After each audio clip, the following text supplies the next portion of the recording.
3-4 দিনের মধ্যে পরিস্থিতি স্বাভাবিক পর্যায়ে চলে আসবে। তবে যারা এই সমস্ত অপরাধ করেছে তাদেরকে আমরা ছাড় দিব না। অবশ্যই তাদেরকে তাদের বিরুদ্ধে আইনানুগ ব্যবস্থা গ্রহণ করা হবে। আপনারা দেখতে পাচ্ছেন আমার সাথে 2 নেভি চিফ এবং এয়ার চিফ আছেন, আমরা একসাথে কাজ করছি। কিছুক্ষণ আগে আমার প্রফেসর ইউনুসের সাথেও কথা হয়েছে, ওনার সাথে কথা বলে আমার খুব ভালো লাগলো। আমার কাছে মনে হয়েছে উনি অত্যন্ত আগ্রহী এই কাজটা করার জন্য, এবং আমি নিশ্চিত যে উনি আমাদেরকে একটা সুন্দর গণতান্ত্রিক প্রক্রিয়ায় আমাদের নিয়ে যেতে সক্ষম হবেন এবং আমরা এ থেকে উপকৃত হব। আর আমি দেখলাম যে স্টুডেন্ট এবং ভলেন্টিয়ার্সরা অত্যন্ত চমৎকার কাজ করছে। যেহেতু এখন ট্রাফিক পুলিশ ছিল না, তারা ট্রাফিকিংয়ের কাজ করছে, বিভিন্ন রাস্তা পরিষ্কার করা, যে সমস্ত ভ্যান্ডালাইজেশন হয়েছে যে সমস্ত স্থাপনাগুলোতে, ওগুলোকে পরিষ্কার করা। আমরা অত্যন্ত আনন্দিত যে তারা এই ভালো কাজগুলো চালিয়ে যাচ্ছে। আমি তাদেরকে অনুরোধ করব যে এই ভালো কাজগুলো যেন তারা চালিয়ে যায় এবং বিভিন্ন জায়গায় ঢাকার বাইরে যে সমস্ত লুটতরাজ অপরাধ সংগঠিত হচ্ছে ওগুলো প্রতিহত করার জন্য আমি তাদেরকে অনুরোধ করেছিলাম এবং তারা সেই কাজও করছে। এবং আমি নিশ্চিত যে আমরা সবাই মিলে একটা সুন্দর আবার স্বাভাবিক পরিস্থিতিতে আমরা ফেরত চলে আসতে পারব। আপনারা জানেন যে আমরা কেয়ারটেকার গভর্নমেন্টের প্রধান ডক্টর ইউনূসকে আমরা নির্বাচন করেছি অনেক আলোচনা করে, আমরা নিজেদের মধ্যে অনেক আলোচনা করেছি এবং সমস্ত রাজনৈতিক নেতৃবৃন্দের সাথে, স্টুডেন্ট কোঅর্ডিনেটরদের সাথে আলোচনা করেছি। আমার সাথে নেভি চিফ এবং এয়ার চিফ ওনারাও ছিলেন এবং মহামান্য রাষ্ট্রপতির সাথে আমরা আলোচনা করেছি এবং আলোচনা করে আমরা সর্বসম্মতভাবে সম্মত হয়েছি এবং ওনার কাছে প্রস্তাব দিয়েছি চিফ অ্যাডভাইজার ডক্টর ইউনূসকে করার জন্য এবং উনি এখন আমাদের চিফ অ্যাডভাইজার। কালকে আসবেন, কালকে হয়তো দুপুরে উনি এসে পৌঁছাবেন, আমি ওনাকে রিসিভ করতে যাব। আমরা ওনাকে সর্বতোভাবে সহায়তা করব।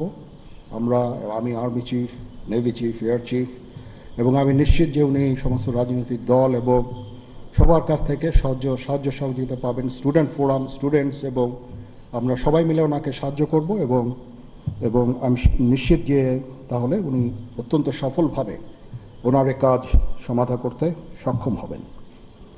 অনেক ধরনের গুজব চলছে, আমি জনগণকে আহ্বান করব এ ধরনের গুজবে যেন কান না দেয়।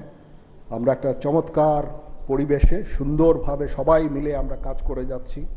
আমার সেনাবাহিনী নিয়ে বিভিন্ন সেনানিবাসের মধ্যে বিভিন্ন কিছু হচ্ছে ইত্যাদি সমস্ত গুজব রটনা করা হচ্ছে, এগুলোতে আপনারা কান দিবেন না এবং আপনারা এই ধরনের গুজব ছড়াতেও দয়া করে সাহায্য করবেন না।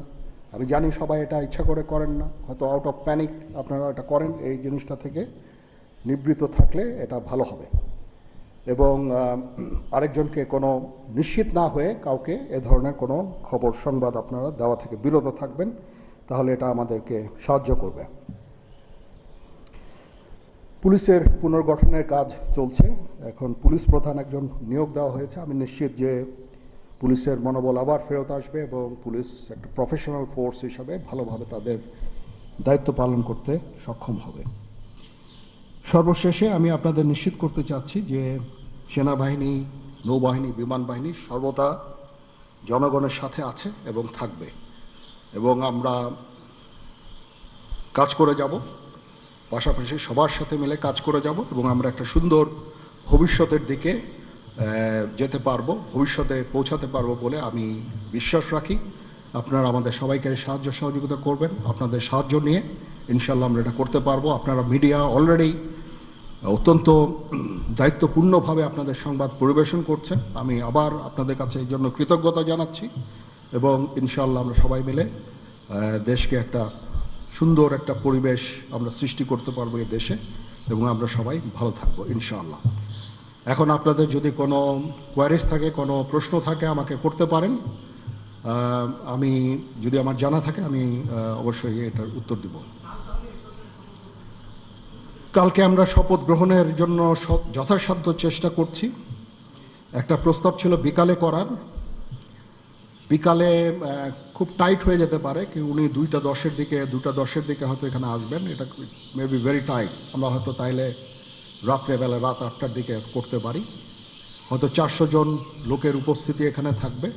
এই পরিসরে আমরা শপথ গ্রহণের অনুষ্ঠান ইনশাল্লাহ করব। সেনাপ্রধান, আমরা দেখেছি যে সেনাবাহিনী বাংলাদেশ এবং বাইরের যে কোনো দুর্যোগ থেকেও কিছু মোকাবেলা করতে সক্ষম। রিসেন্টলি আমরা দেখতে পাচ্ছি যে বাংলাদেশের বিভিন্ন জায়গায় দুর্বৃত্তরা ডাকাতি থেকে শুরু করে লুটতরাজ করছে, এবং গতকাল রাতের বেলা মোহাম্মদপুর, ধানমন্ডি এই এলাকাগুলোতে ঘটনা ঘটছে রাজধানী শহরে।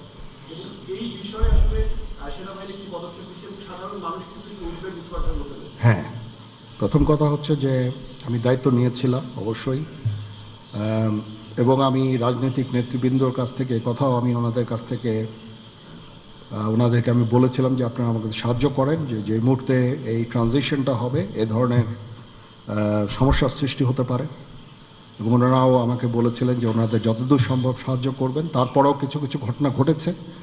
এটা ঘটার পিছনে তো কিছু কারণও আছে, এবং আমরা ইনিশিয়ালি হয়তো কিছু এরকম ঘটনা ঘটেছে, বাট তারপরে এখন পরিস্থিতি কিন্তু অনেক শান্ত হয়ে আসছে। আমরা আমাদের যত স্ট্রেংথ আছে, পুলিশ কিন্তু নন এক্সিস্টিং, পুলিশ কোনো ডিউটিতে নাই।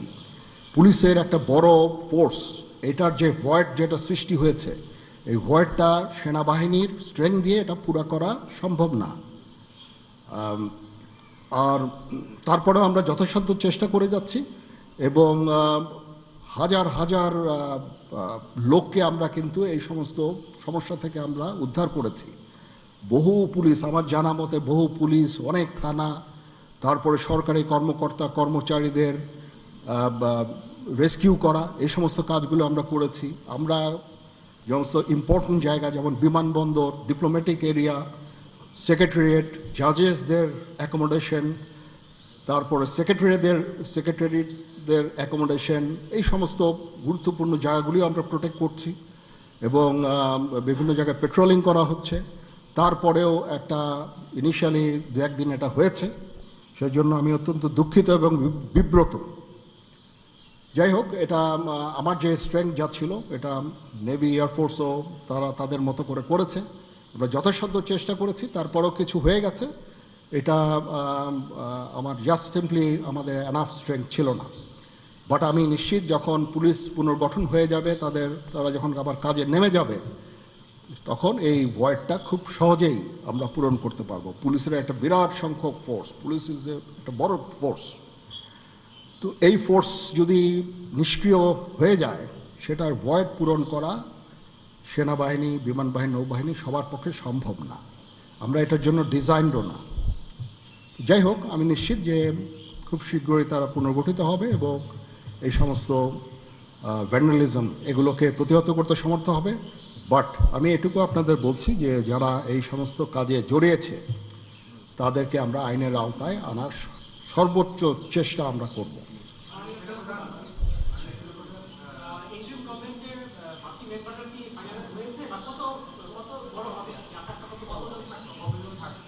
আমার ধারণা আপাতত 15 জন হতে পারে, তারপরেও দু একজন আপ অ্যান্ড ডাউন এটা করতে পারে, এটা এরকম একটা সংখ্যক, এবং মোটামুটি একটা দাঁড়িয়ে যাচ্ছে। যেহেতু এটা ফর্মালি প্রকাশ করা হয়নি, এটা নিয়ে আমি আর আপনাদের সাথে কথা বলতে চাচ্ছি না। জি,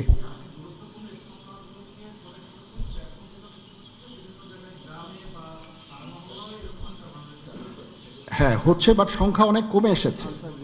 একদিন দুই দিন, প্রথম এক দুই দিনে যেটা হয়েছে সংখ্যা অনেক কমে এসেছে। আমরা আনসার ভিডিপিকেও কাজে লাগিয়েছি, এবং আমি তো বললাম যে ছাত্ররাও আমাদের সাহায্য করছে বিভিন্ন গ্রামে গঞ্জে। তারা এই কাজগুলো মাধ্যমে, তাদের উপস্থিতির মাধ্যমে আমাদের সাহায্য করছে, এবং বিএনসিসিকেও আমরা এটাতে করতে আমরা হয়তো এমপ্লয় করব এই কাজে। আমি আমার যত ফোর্স আছে মিলিটারি সব অল ডিপ্লয়েড, এবং তারা তাদের সাধ্যমতো এই কাজে নিয়োজিত।